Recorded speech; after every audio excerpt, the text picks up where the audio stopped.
السلام عليكم ورحمة الله تعالى وبركاته. معكم إسماء حميدي. حبيت نطلع عليكم إن شاء الله تكونوا بخير، إن شاء الله في حفظ الله وأمانه. على بالي بلي راهي هيستيريا في العالم بارابور فيروس كورونا.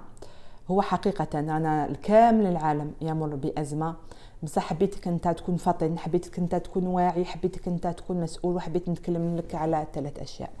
النقطة الأولى: كن مسؤول وحافظ على صحتك بالوقاية. الوقاية خير من العلاج.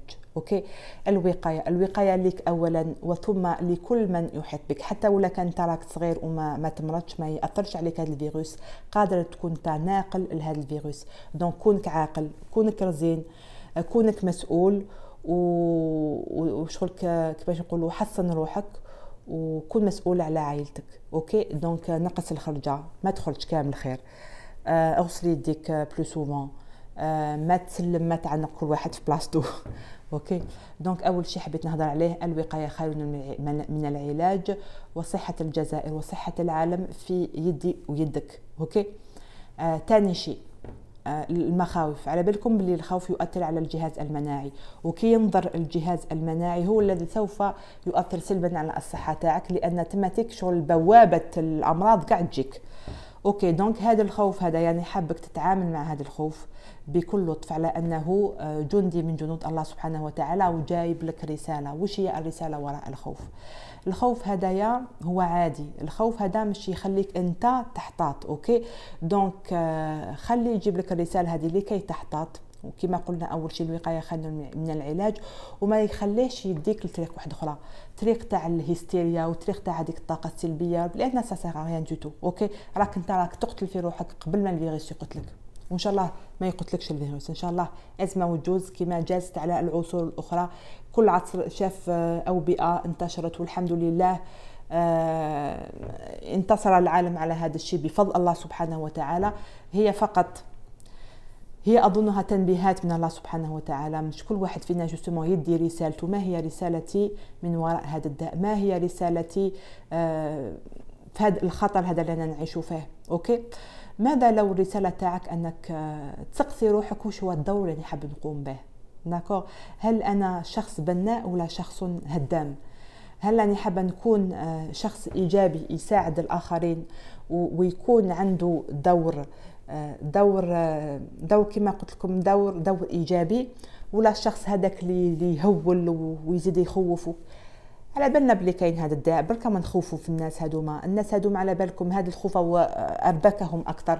وشحال من قصه قريناها، وشحال قصه عرفناها على الاشخاص اللي الخوف قتلهم اكثر اقبل من هذاك الداء. اتذكر قصه واحد كان اون بريزون، قالوا له نديروا عليك ان تيست باش نشوفوا شحال من الدم اللي في جسم الانسان، اسكو هو دو شبا كوميان دو لتر، وداروا له زعما داروا له لهنايا اون بيكور وتنحي منه الدم وغمضوا له عينيه، وفينالمون مات على حساب هذيك لو نومبر دو لتر اللي قالوا له عليه، الوغ كو ما داو منه ولا دم ولا والو. كان الماء يتقاطر، بصح هو كان على باله بلي الدم تاعو راهو يخلص. دونك مش تشوفوا بلي اثر المخاوف على الانسان هي هدامه. اوكي، هذا الخوف انت كي يجيك هذا الخوف ادي رساله منه كيفاش ممكن انه احتاط، ثم توكل على الله سبحانه وتعالى. على بالك كاين حاجه هي التوكل على الله سبحانه وتعالى بعد اتخاذ الاسباب. ما نكونوش غير مسؤولين ونقولوا لا شغل ربي يقدر نموتوا كامل. اوكي نموتوا كامل، بصح ما نكونوش من المتواكلين. كاين المتوكلون وكاين المتواكلون. المتوكل يتوكل بقلبه بعد ان الجوارح تاعو تقوم بكاع الاسباب. المتواكل ما يدير والو لا يتخذ الاسباب ويقول لك على ربي لا يا خويا، وعلاش هكذايا؟ وعلاش تؤدي بنفسك الى التهلكه الوغ كو ربي منعك من ذلك؟ وعلاش تؤدي بحياه الاخرين الى الخطر؟ كونك مسؤول وما تكونش نتايا ناقل وتكون سبه في موت الاخرين. ممكن انت ما تموتش لانك صغير ولا ما عندكش مرض ولا بصحتك، بصح ممكن يماك، ممكن باباك، ممكن جدك، جداتك، اختك الصغيره اللي عندها ممكن يصدر لها دي بروبليم. دونك من فضلك كون مسؤول، وخذ الاحتياطات تاعك. هذا هو رسالة الخوف. ثم توكل على الله سبحانه وتعالى، لأنه هو الحفيظ، هو السلام، هو نور السماوات والأرض. كثر من الاستغفار. ممكن هذه الفترة جوستومون النقطة الثالثة اللي حبيت نتكلم لكم عليها هي الوقت. كيف سوف أستثمر وقتي؟ لو كان حتقعد في الدار يكون عندك وقت، داكوغ، هذاك الوقت شو حدير به؟ أكي تبانيكي وتبانيكي الناس معك، ولا راك حتسقسي تقول ما هو العمل الصالح الذي أقوم به لأفيد نفسي والآخرين ولكي يرضى الله سبحانه وتعالى؟ هذا هو السؤال اللي حبتك تسقسيه. ما هو العمل المفيد الصالح الذي أقوم به في هذه الأزمة لكي أفيد نفسي والآخرين ويرضى علي الله سبحانه وتعالى؟ كن إنسان بناء، كن إنسان مسؤول، كن إنسان واعي في هذا الزمن اللي رانا كامل محتاجين إلى وعي بعضنا البعض. على بالنا بلي الجزائر ولا بلادنا بلي غالية بزاف، وعلى بالنا بلي الجزائر ما عندهاش الإمكانيات الكافية في السبيطارات تاعها. عبالكم لو كان دخلنا كامل إنعاش، هذا الإنعاش شحال يكفي؟ شحال كاين من في سبيطار. أنا أختي ميدسان هنا كانت ميدسان في الجزائر، قالت لك بلي كاين بالك في لوبيتال كامل 2 و 3 هذوك تاع الانعاش. على بالكم لو كان كامل نمرتو يولي عشرات الاف الحالات السيئه اللي تسحق انعاش. خليكم في الدار، خلينا نسمع المسؤولون واش راهم يقولوا لنا، المختصين في الطب واش راهم. انا جو سوي با سبيسياليست اون ميديسين، بصح راني نسمع انه لازم نغسل يديا، انه لازم نقعد في الدار، انه ما نسلمش، ما نتخلطش مع الاخرين، انه اللي عنده عرس يلغي العرس، التجمعات ممنوعه. هذا كامل لصحه صحتي انا وصحه الاهل تاعي وصحه الاخرين. بالله عليكم هذا الوقت لازم تكونوا مترافدين، وخلينا ما نبانيكيوش. خلينا ما هذاك الخوف انا ما يروحش يديني للواد، يديني انا اخفض طاقتي ومناعتي وطاقه الاخرين ومناعتهم. خليني انسان ان شاء الله بناء، كما قال هذه أزمة وتجوز وفيها خير بإذن الله. الوقت هذا استغله لكي أتعلم شيء جديد، استغله نقعد مع عائلتي، استغله نقعد مع ممكن دراري اللي ماشي عندي الوقت نقعد معهم، استغله ممكن حرفة جديدة بوركوا با، استغلوا نتقرب من الله سبحانه وتعالى ونسقسي نفسي هل أنا حقا في الطريق المستقيم، وش هي الحاجات اللي ممكن نصلح فيها في ذاتي، كيف يمكنني أن أحسن العلاقة مع الله سبحانه وتعالى. بس حبيت نقول لكم حاجة، الأشخاص اللي فريمون عندها هوس ويتخاف بزاف بزاف بزاف بزاف، وراء هذا الشيء هو خوف من الموت. وإذا راك خايف من الموت، وش هي الرسالة من هذا الخوف؟ هل ممكن حان الأوان لكي انت تصلح علاقتك مع الله سبحانه وتعالى؟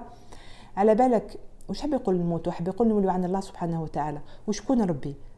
اوكي، ربي هو العزيز، هو الودود، هو الحنين عليك على يماك، هو اللي اعدى لك هذا الدنيا كامل، هو اللي كرمك، هو اللي فضلك على كثير من المخلوقات. داكو الله ربي يحبنا، وإذا جوزنا من هذا المحنة عسى أن تكرهوا شيئا وهو خير لكم، وعسى أن تحبوا شيئا وهو شر لكم، والله يعلم وأنتم لا تعلمون.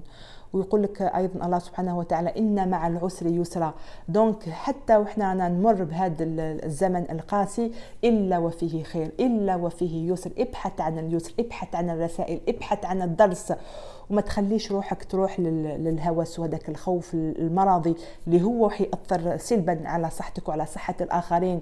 كونك أنت العاقل، كونك أنت المسؤول، كونك أنت البذرة الإيجابية في وسط عائلتك اللي ترفدهم، وإن شاء الله تكون الدور تاعك بناء.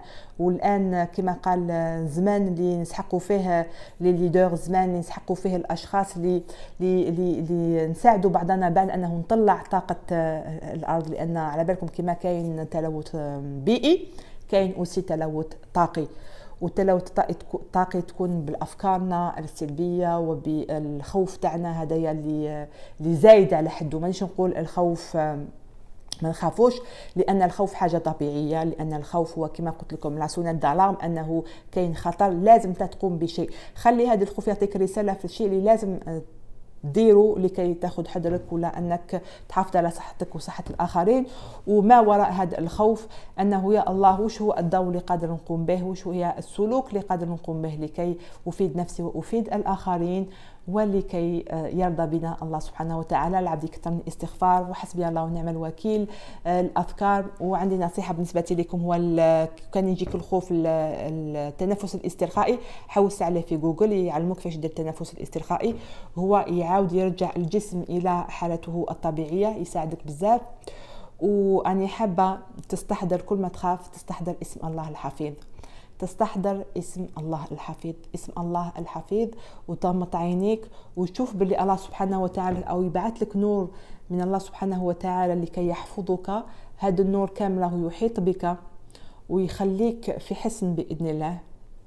وهذا النور تاع الله الحفيظ راهو ينتشر، راهو يتسع لكي يحفظ العائله تاعك، لكي يحفظ الجزائر باذن الله، لكي يحفظ العالم باجمله. ان شاء الله ازمه وتفوت، ان شاء الله هذه الازمه تخلي منك انسان واعي اكثر، انسان مسؤول اكثر، انسان خلى اثر ايجابي وسطه، ماشي انسان كيفاش يقولوا ركز على الهوس وركز على التدمير. لان في الازمات تبان معادن الناس. خلي المعدن تاعك يكون اصلي، يكون صافي، يكون ايجابي باذن الله. ربي يحفظك وربي يحفظ الجزائر كامل وربي يحفظ كاع العالم، لان دوك ماناش الجزائر ولا ماشي الجزائر، انا الجزائر والعالم كامل، العالم في خطر. ان شاء الله ربي يحفظنا كامل، ان شاء الله ربي يرضى علينا، وان شاء الله باذن الله نكونوا في دعم بعضنا البعض. والسلام عليكم ورحمه الله تعالى وبركاته.